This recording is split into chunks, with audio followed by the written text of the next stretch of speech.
And now a question which will test your reflexes. Watch the film here of the setting sun. All I want you to do is hit your buzzer at the moment the sun has dropped below the horizon. Speed it up, obviously.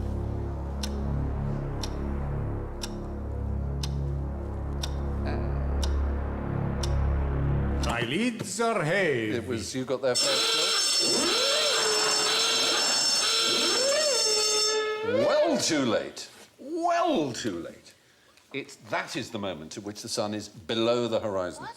What we see is a mirage. I know it sounds crazy, but it's true.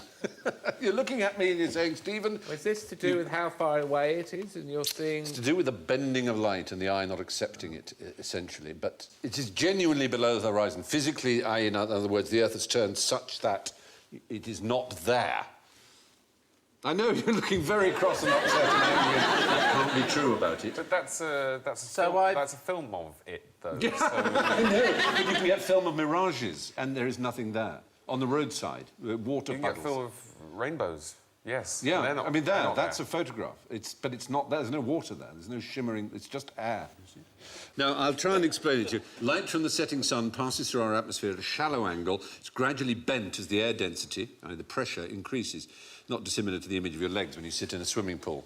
The effect is to artificially raise the sun in the last few minutes of its decline. And by coincidence, the amount of bending is pretty much equal to the diameter of the sun. So it's exactly as it's, there that it's actually disappeared. I hate this show. Oh, Phil! Be interested in please. The sun is there. I know. And you're going... No. It's the sun. Not there. Mirage. Have you ever seen a mirage? Yes. Where? Well, in travelling through the desert in America, you see them all the time. I mean, you see the standard ones in the roads of seeing what appear to be huge puddles of shimmering lakes of water, which are not there. You must have seen those in the roads. Yeah, but I grew up in Scotland, and they are there. OK. Fair enough. Yeah. In New Zealand, you get sunstrike, quite bad sunstrike off the roads, causes accidents. And what does that entail, exactly? Well, it's the sun... Because New Zealand is so low on the planet, if you see what I mean... Yeah. And the sun comes through quite a lot of atmosphere to get to it. And at the angle of it, when it hits the road, causes a lot of blindness in the eyes of drivers. Right. I dare say that the drivers in New Zealand, as they see the sun setting, are reassured to know that it's not there.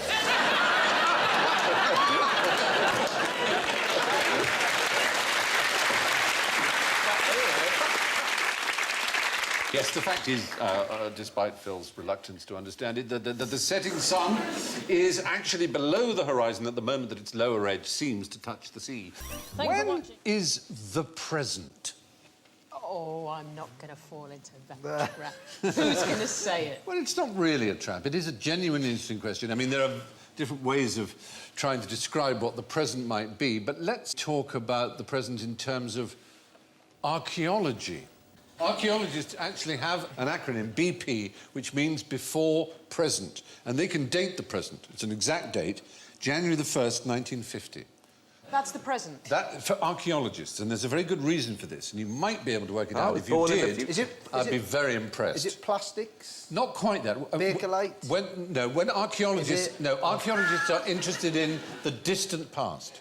And recently, in the last 100 or so years, certain techniques have enabled us to discover... I say us, I mean... Carbon dating. Carbon dating has allowed us to discover how old things are.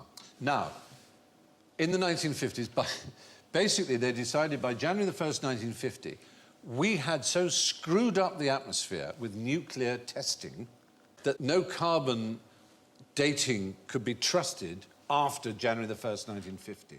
So that is known as the present. See, these archaeologists need to learn a bit of physics, though. According to Einstein's theory of space and time, which is our best theory of space and time, there's no such thing as a present moment which spans the universe, or indeed even the Earth, or in fact even two people moving relative to each other. It is absurd to think of an event that might be happening now in a galaxy and me doing this as being simultaneous. That has no meaning cosmically, does it? You can swap the order of them. Yes. As long as they're not causally connected.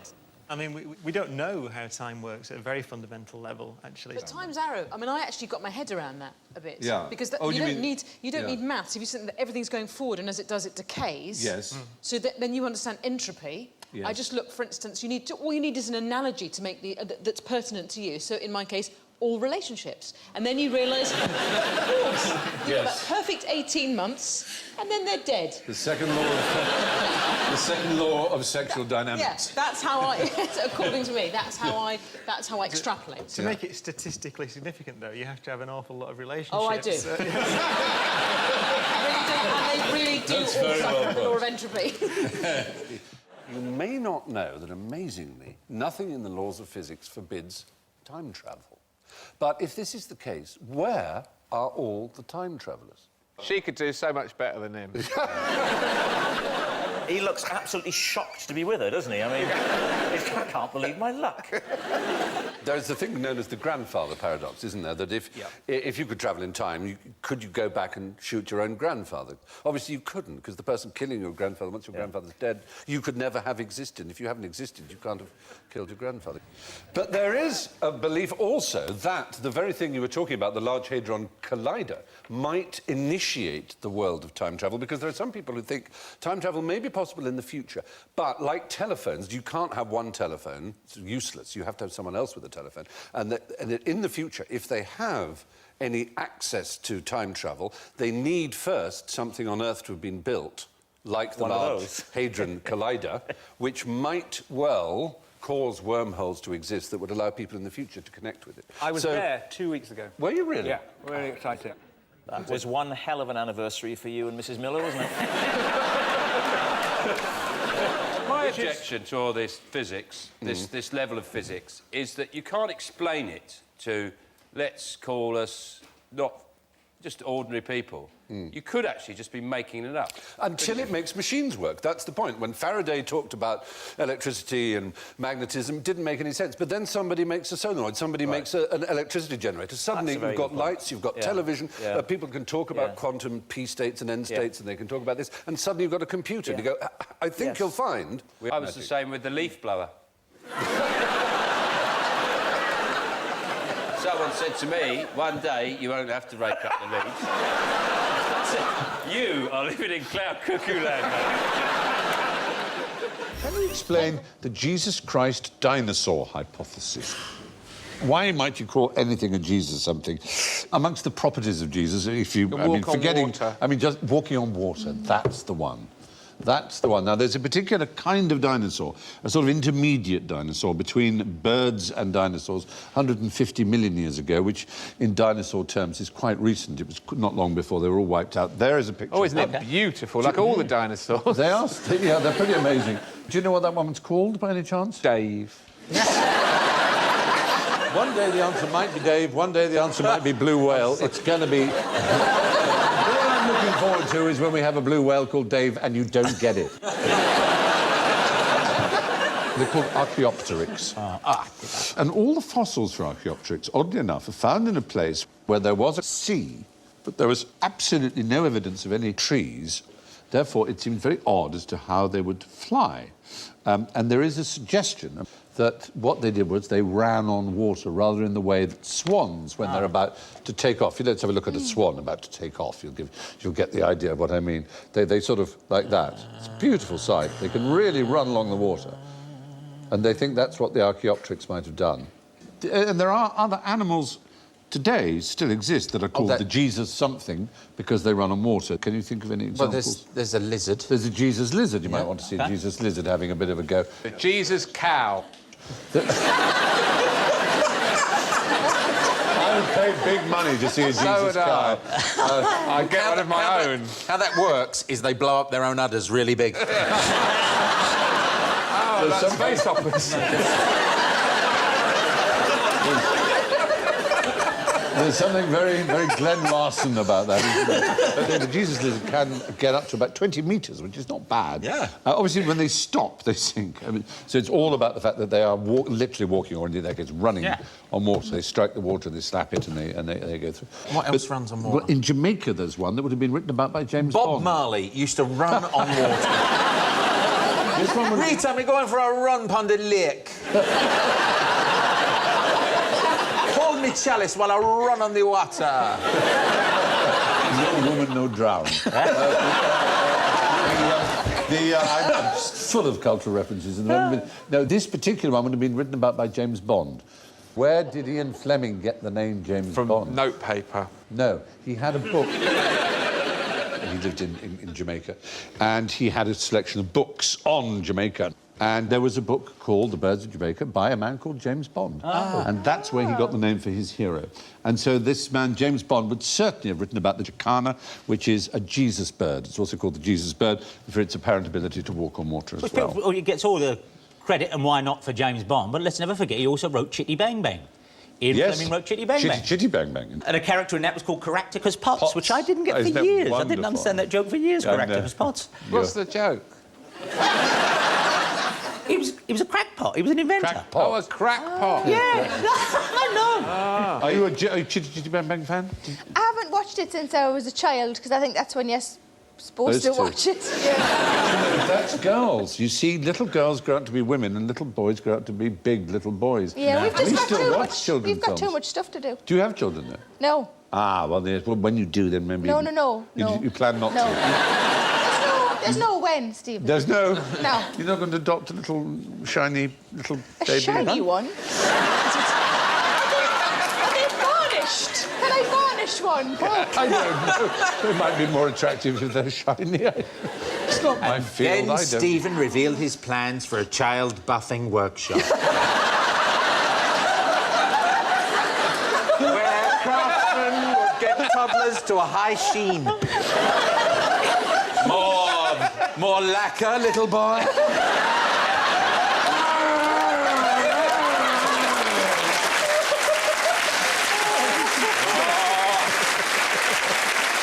You're the shiniest one. We shall put you in Harrod's window. I'm still alive in here. Why, I can Help me! I can see my face in your face. You might have changed my mind. I thought they were very matte. I had no idea. Nice, shiny little Thank you for baby. that. I didn't end up with. Although it's slightly put off by the idea of the child buffing. Thank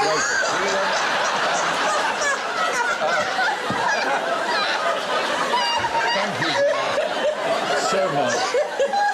The most mysterious thing you do in bed?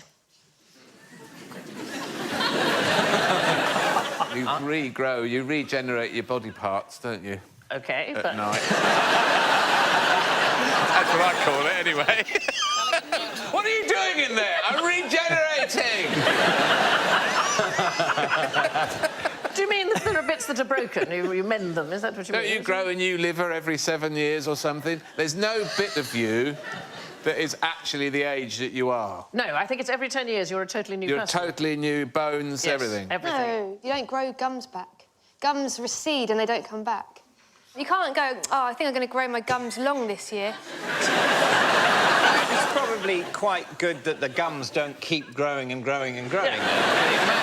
Yeah. Imagine having to get them trimmed. It's going to be an extremely bloody... What do you do for a living? I'm a gum dresser. Yeah, absolutely. You have to get head to toe in plastic. It's like CSI when someone comes in for a long overdue gum trimming. You have to show them the back of their gums. Yeah. So, the most thing that we do in bed, all of us... Dreaming. Breathing. It's sleeping. We have no idea. It is the most mysterious thing that we do in bed because we just don't know why we do it. Why would you end the day unconscious and basically paralysed and leave yourself available to attack by predators unless there is some fantastic evolutionary benefit that outweighs the risk? And the fact is, we just don't know. People have thought it was to do with energy conservation. Yeah. It's ridiculous because you actually don't save much energy. Really? No, not when you sleep, no. How many days can you go without sleep for before you die? If you stay awake for 17 hours, it's the same as having 2 glasses of wine in terms of how it would affect your performance. Red wine or white wine? Because if it's white wine, then I'll just start crying. Oh, would you? Oh, you're bad drunk. Yeah, I'd never once drunk more than 2 glasses of white wine and not use the phrase, "Why don't you just dump me, Ben?" Even to people who you're not in a relationship with. No, you save about 110 calories each night, so a 2-finger Kit Kat is 107. It's not a lot, is it? But that's the only energy saving. That's the only energy saving. So when you wake up in the morning, you can have a 2-finger Kit Kat? Help yourself. Gratis. Yeah, it totally wipes it all out, frankly. It's a classy breakfast. Morning, everyone! So the theory that I like best, there have been some scientists at the University of Rochester Medical Center in New York, and they think it's when our brains are cleaned. There's a professor, Maiken Nithergork, and she says you can think of it like having a house party. You can either entertain the guests or clean up the house, but you can't really do both at the same time. That's the theory. But how much you sleep depends on your own circadian rhythm. So I didn't sleep very much. Are anybody here a good sleeper? I've got a 5-month-old baby, so I only sleep in 1.5-hour chunks at the moment. So have you just come for a break just tonight? This is the best thing that's ever happened to me. Are you a good sleeper now? Do you sleep well? Yeah, I can sleep a lot, yeah. Apparently what you should do to find out how much you need to sleep is you should spend a week not having an alarm clock at all, and you should let your body just wake up when it needs to and log how many hours, and if you need 6 hours and you need to get up at 7 a.m, then you know what time you've got to go to bed. But Sandy, you need a wee at 5. Yes. No matter what. Yeah, it's very annoying. And it's not like you particularly have that much wee to do. You get there and you think, why have you woken me up for that? I would rather have just left that in the bed. We could have just done it in the morning. Also, sometimes, in the middle of the night wee, you can start thinking about something stressful or get frightened by noises in the house. Yeah.